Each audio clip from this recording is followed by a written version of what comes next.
everybody, this is my December wrap-up. I've read 8 books so far this month, and I'm working on a 9th one. So let's just jump right into it. First, my YA fantasy books that I read. I only read a couple this month, so I'm doing a lot better than I have been. I read A Court of Frost and Starlight by Sarah J. Maas. This book was absolutely terrible. You can check out my in-length review on Goodreads, but this book was really pointless. It didn't add anything to the series. It didn't do anything for the characters, and I'm really glad that it's a very short book. It's already small, and the book really ends here. And everything after that is just like, I don't know. I didn't even look at it because I was so done already with this story. So that's that book.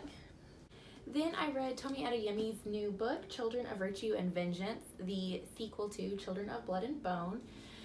This book was good. It really wasn't as good as the first book, though. I thought it was kind of hard to get into, especially because at the beginning there was just a lot of teen angst kind of stuff, and that was not enjoyable to read. It was kind of like everything could have been solved. All the issues that the characters were having could have been solved if they just like grew up and talked to each other. Also kind of weird, the first book was not very, like a huge book, but it was pretty chunky, and this second book is smaller, and I feel like not as much action happened in this one as the first one. So I think this is still a solid story, but it wasn't really what I was hoping for given the first one, but I mean, still good. I hope the third one picks back up to where the first one was. Then I read one nonfiction book this month. I read Apollo 11 by David Whitehouse. This book was okay. It was kind of branded as like the inside story to Apollo 11, which I didn't really think was the case. To me, like, obviously the author was really educated and knew a lot about the subject matter, but I really felt like I learned more about the Russian side of the space race as opposed to like the actual Apollo 11 mission. So, I mean, it was still an interesting read, and I did learn a lot of stuff like I was hoping to from it, but not really just wasn't what I expected. And then I also read Ender's Game by Orson Scott Card. I did really enjoy this book, and I know, I mean, it had its issues for sure, and I know that Orson Scott Card is not like the best guy, but I liked the book. I thought it was a really interesting story.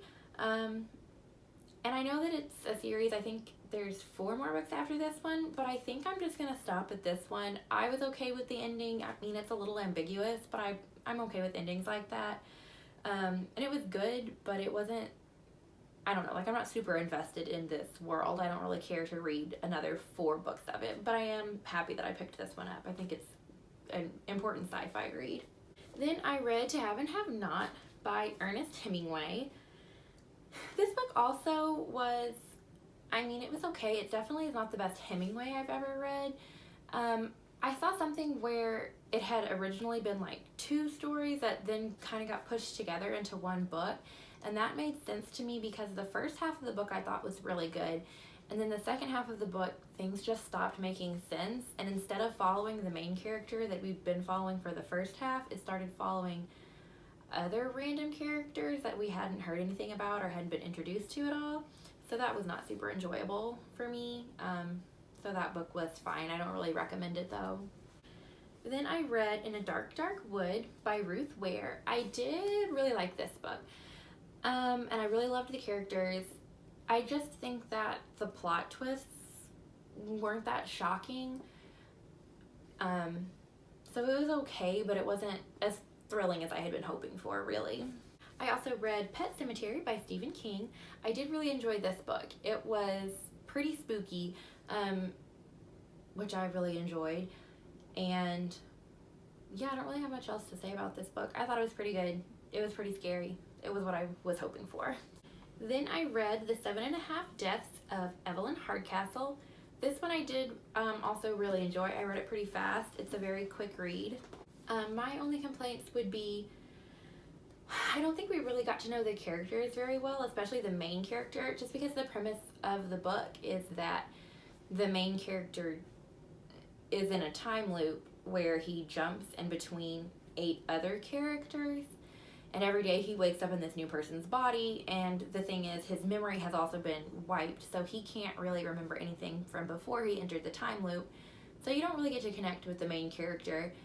And then there also are a bunch of other characters in this book, and it was kind of hard to keep them all straight, but it was really interesting, like kind of sci-fi whodunit kind of read.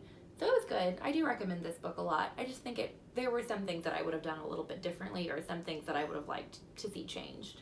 And then lastly, the book that I'm working on right now is Where'd You Go, Bernadette by Maria Semple. And so far, I'm liking it. It's a very quick read because it's like emails and letters.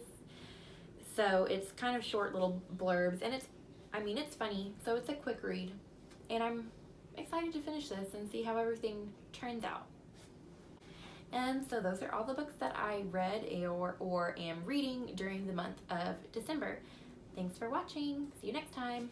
Bye!